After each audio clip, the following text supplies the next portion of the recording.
नमस्कार। इस खास चर्चा में आपका स्वागत है। आप सुन रहे हैं the eternal seed, a complete compendium of बीज मंत्रास। ये श्रृंखला प्रस्तुत की है आत्मनोवा ने, जो दिव्य ज्ञान और सचेत विकास का एक केंद्र है। और ये जो पूरी बातचीत है, ये आधारित है आत्मनोवा की तैयार की हुई एक खास किताब पर, जो बीज मंत्रों के पवित्र ज्ञान को साझा करती है। कोशिश है आंतरिक जागरण और सार्वभौमिक सद्भाव की ओर बढ़ने की। आज हम एक बहुत ही दिलचस्प विषय पर बात करने वाले हैं, ध्वनि एक औषधि के रूप में। क्या आवाज, क्या साउंड सच में हमें ठीक कर सकता है? मेरा मतलब है शारीरिक तौर पर, भावनात्मक तौर पर। ये सवाल तो मन में आता है या ये सिर्फ सुनने में अच्छा लगता है, एक पॉजिटिव विचार है? चलिए आज इसी को थोड़ा गहराई से समझते हैं। कोशिश ये रहेगी कि हम समझें कि मंत्र और खास तौर पर बीज मंत्र ये कंपन के स्तर पर, मतलब वाइब्रेशनल लेवल पर कैसे काम करते हैं। क्या है इसके पीछे का प्राचीन ज्ञान और आज के समय में इसकी क्या प्रासंगिकता हो सकती है? तो पहला सवाल यही, जैसा मैंने कहा, क्या ध्वनि में वाकई उपचार की शक्ति हो सकती है? कोई गहरा आधार इसका? अगर हम अपनी पुरानी परंपराओं को देखें, जैसे वैदिक दर्शन, तो वहां एक बहुत ही बुनियादी, एक फंडामेंटल कॉन्सेप्ट मिलता है, नाद ब्रह्म। हाँ, नाद ब्रह्म। इसका मतलब है ध्वनि ही ब्रह्म है या ब्रह्म ही ध्वनि है। ये तो बहुत बड़ी बात लगती है। बिल्कुल। ये कहता है कि पूरा ब्रह्मांड, ये सारी सृष्टि एक आदिम ध्वनि, एक प्रिमोर्डियल साउंड से ही उत्पन्न हुई है। यानी कि हर चीज जो अस्तित्व में है वो कंपन से बनी है, वाइब्रेशन से। मतलब रूप, पदार्थ, हमारे ख्याल, सबसे पहले ध्वनि थी। हाँ, यही मूल विचार है। अस्तित्व का आधार ही कंपन है, ध्वनि है, और इसी से जुड़ा हुआ है शब्द ब्रह्मा का विचार। ये परम सत्य को, अल्टीमेट रियलिटी को एक कॉस्मिक साउंड के रूप में देखता है। Cosmic sound? हाँ, एक ऐसी आदिम ध्वनि, एक ऐसा वाइब्रेशन जिसमें सब कुछ, सारी संभावनाएं, सारे रूप, सारा ज्ञान, सब कुछ उसी में समाया हुआ है। जैसे एक बीज होता है ना, एक छोटे से बीज में पूरे पेड़ का, पूरे वृक्ष का खाका छिपा होता है, वैसे ही इस शब्द ब्रह्मा रूपी ध्वनि में पूरे ब्रह्मांड का ब्लूप्रिंट है। वाह, ये तो सोचने का एक बिल्कुल अलग नजरिया है। हाँ, ये सिर्फ फिलॉसफी नहीं, ये शायद अस्तित्व की प्रकृति को समझने का एक तरीका है। तो अगर पूरा ब्रह्मांड ही कंपन है, वाइब्रेशन है, और उसका सोर्स ध्वनि है, तो फिर मंत्र और खासकर बीज मंत्र जिनकी हम बात कर रहे हैं, वो इस पूरी पिक्चर में कहाँ फिट होते हैं? बीज का मतलब तो सीड होता है ना? बिल्कुल सही। हाँ। बीज मतलब सीड, और यही इनकी खासियत है। अच्छा। हाँ, बीज मंत्र छोटे होते हैं, लेकिन उनमें किसी देवता या किसी तत्व या किसी सिद्धांत का पूरा सार, उसकी एसेंस, उसकी शुद्धतम कंपनात्मक ऊर्जा, मतलब प्योर वाइब्रेशनल फॉर्म, एक ध्वनि में सिमटी होती है। तो ये लंबे मंत्रों से अलग हैं? हाँ, काफी अलग। ये बहुत संक्षिप्त, फोकस्ड और शक्तिशाली माने जाते हैं। ये लंबे विवरण वाले मंत्रों या प्रार्थनाओं जैसे नहीं है। और इनका असर कैसे होता है? क्या इन्हें रटना या समझना जरूरी है? यही तो मजेदार बात है। बीज मंत्रों के बारे में कहा जाता है कि हमारे तार्किक मन को, हमारे एनालिटिकल माइंड को ज्यादातर बाईपास कर जाते हैं। बाईपास मतलब ये सीधे हमारे एनर्जी बॉडी पर, हमारे ऊर्जा शरीर पर और हमारे अवचेतन मन, सबकॉन्शियस माइंड पर काम करते हैं। इन्हें असर दिखाने के लिए जरूरी नहीं कि आप इनका बौद्धिक अर्थ समझें। अच्छा। बिना समझे भी, हाँ, ऐसा माना जाता है, ये सीधे वाइब्रेशनल लेवल पर बदलाव लाते हैं तत्काल। इसीलिए इन्हें कंपनात्मक औषधि या वाइब्रेशनल मेडिसिन कहना शायद गलत नहीं होगा। वाइब्रेशनल मेडिसिन, ये शब्द अपने आप में बहुत कुछ कहता है, पर ये होता कैसे है? मतलब क्या कोई वैज्ञानिक सिद्धांत जैसे रेजोनेंस या अनुनाद यहाँ काम करता है? हमने स्कूल में पढ़ा था इसके बारे में। हाँ, बिल्कुल। अनुनाद का सिद्धांत, प्रिंसिपल ऑफ रेजोनेंस, यहाँ बहुत महत्वपूर्ण है। इसको समझने के लिए वो ट्यूनिंग फोक वाला उदाहरण सबसे अच्छा है। ट्यूनिंग फोक, हाँ याद है। अगर आप एक ट्यूनिंग फोक को बजाएं और उसके पास दूसरा वैसा ही शांत ट्यूनिंग फोक रखें, तो क्या होता है? दूसरा वाला भी बजने लगता है, वाइब्रेट करने लगता है। बिल्कुल, वो भी उसी फ्रीक्वेंसी पर कंपन करने लगता है। बीज मंत्र भी कुछ इसी तरह काम करते हैं, ऐसा माना जाता है। हर बीज मंत्र की अपनी एक खास, एक स्पेसिफिक वाइब्रेशनल फ्रीक्वेंसी होती है। हर मंत्र की अपनी अलग फ्रीक्वेंसी? हाँ, और ये फ्रीक्वेंसीज हमारे शरीर के खास ऊर्जा केंद्रों, जिन्हें हम चक्र कहते हैं, या हमारे नर्व्स के खास पाथवेज, या फिर हमारी चेतना की अलग अलग अवस्थाओं के साथ मेल खाती है, ऐसा योगिक विज्ञान मानता है।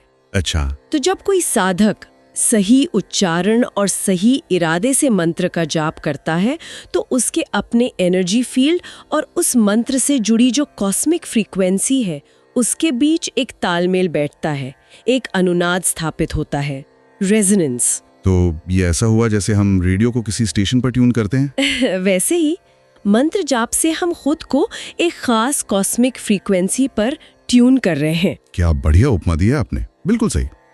ये प्रक्रिया धीरे धीरे हमारे पूरे सिस्टम को, शरीर, मन, ऊर्जा, उस ऊंची संतुलित वाइब्रेशनल स्टेट के साथ अलाइन करती है, समस्वरित करती है। जैसे हमारे अंदर का कोई वाद्य यंत्र अगर बेसुरा हो गया है तो उसे वापस सही सुर में मिलाना। ये ट्यूनिंग फोक वाली बात वाकई समझने में मदद करती है। लेकिन जब हम बात करते हैं ऊर्जा शरीर की, चक्रों की, नाड़ियों की, ये तो दिखती नहीं है। तो ये मंत्र इन पर कैसे असर करते हैं? क्या ये सिर्फ एक विश्वास की बात है या इन स्रोतों के अनुसार इसका कोई ठोस आधार है? बहुत अच्छा सवाल है ये। देखिए, पारंपरिक योग और तंत्र विज्ञान के हिसाब से हमारा फिजिकल शरीर ही सब कुछ नहीं है।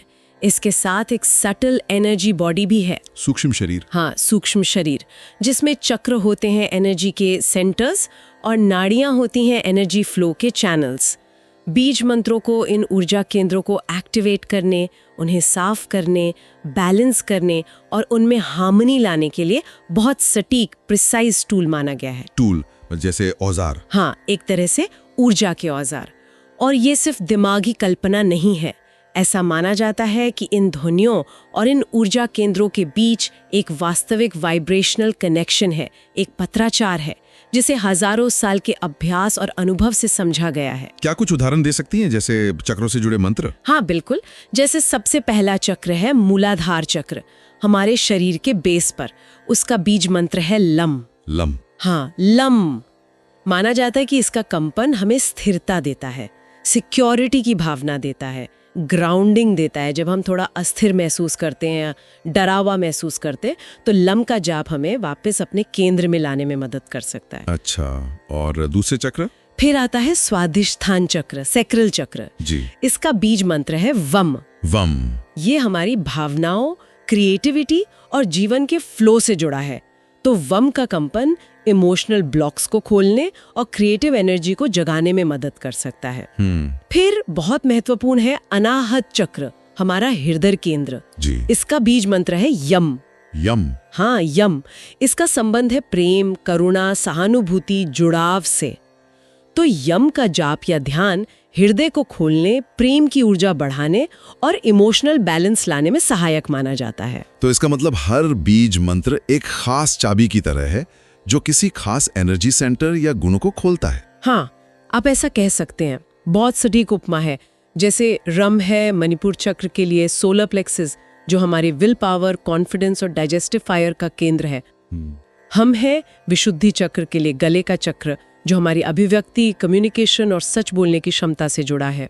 और ओम, वो तो सबसे ज्यादा जाना माना है। हाँ, ओम प्रणव मंत्र, इसे सबसे मौलिक, सबसे आदिम ध्वनि माना जाता है। कहा जाता है कि ये आज्ञा चक्र, थर्ड आई और सहस्रार चक्र, क्राउन चक्र समेत लगभग सभी चक्रों पर असर डालता है। ये हमें ऊंची चेतना, शांति और ब्रह्मांड से जुड़ाव का अनुभव कराता है।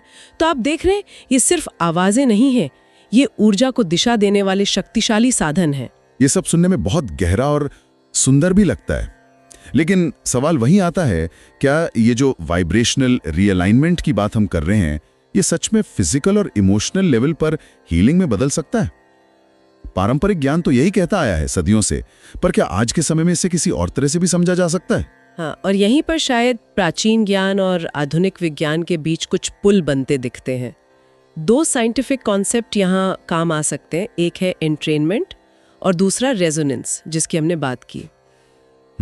एंट्रेनमेंट, ये क्या है? एंट्रेनमेंट का मतलब है कि एक रिदमिक सिस्टम, जैसे हमारा शरीर, किसी बाहरी रिदम जैसे मंत्र की ध्वनि के साथ सिंक हो जाता है, तालमेल बिठा लेता है। सोचिए, जब हम कोई शांत संगीत सुनते हैं तो कैसे हमारी सांसें, हमारी धड़कन धीमी हो जाती है। हाँ, होता है ऐसा। वो एंट्रेनमेंट का एक उदाहरण है। इसी तरह मंत्र की लयबद्ध ध्वनि हमारे शरीर की आंतरिक लय को प्रभावित कर सकती है। रेजोनेंस की बात हमने की ही कि समान आवृत्तियां एक दूसरे को बढ़ाती हैं, तो हो सकता है मंत्रों की खास फ्रीक्वेंसी शरीर की असंतुलित ऊर्जाओं के साथ रेजोनेट करके उन्हें वापस बैलेंस में लाती हो। अच्छा। और इसके अलावा कुछ modern research psycho acoustic effects की तरफ भी इशारा करती है। Psycho acoustic? जैसे अल्फा या थीटा वेव्स बढ़ सकती हैं जो रिलैक्सेशन और मेडिटेशन से जुड़ी हैं। ओके।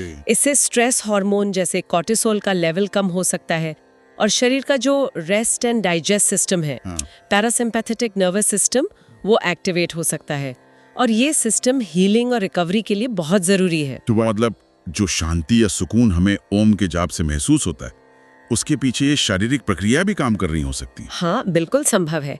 जैसे ओम को अक्सर चिंता और तनाव कम करने के लिए सुझाया जाता है।